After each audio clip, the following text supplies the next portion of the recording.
What you're seeing here behind me is just a fraction of 196,000 passengers that are expected to come through MCO on Saturday. I'm your Orange County Community Correspondent, Jada Manahawal. And while the new year may have started, the holiday travel season isn't over quite yet.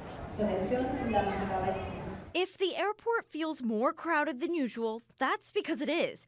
Holiday travel is peaking this weekend at MCO as Central Florida wraps up one of its busiest travel periods on record. We're looking forward to traveling back home, but the problem is there is a lot of people here and they do a good job of moving them through, but we're really glad we got here early. Evangeline Howard and her family are heading back to Washington, D.C. after a Disney vacation and say arriving made all the difference as crowds quickly filled the terminal. Out front, we're noticeably larger than usual, and we had to use the curbside check-in because when we came into the baggage check-in area, it was already totally packed, and it's early in the morning. Len Beebe was traveling with 10 people, but he expected the rush. I knew coming in that this was probably the top 3 busiest days for MCO, so we kind of had an idea.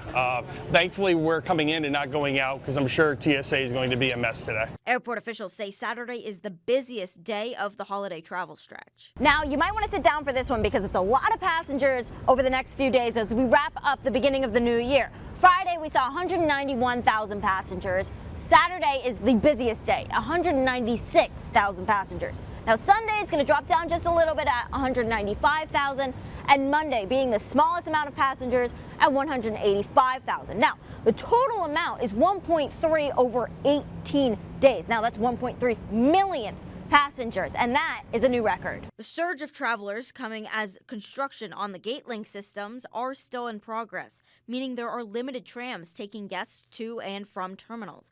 But when we looked, it was moving smooth and on time. Now, what you're seeing here is the big board, and those red lines are canceled flights. So if you've got a canceled flight and want to know exactly what your compensation is, we've got a brand new story about your Bill of Rights as a flyer on clickorlando.com. At MCO, I'm your Orange County Community Correspondent, Jada Manahawal, News 6.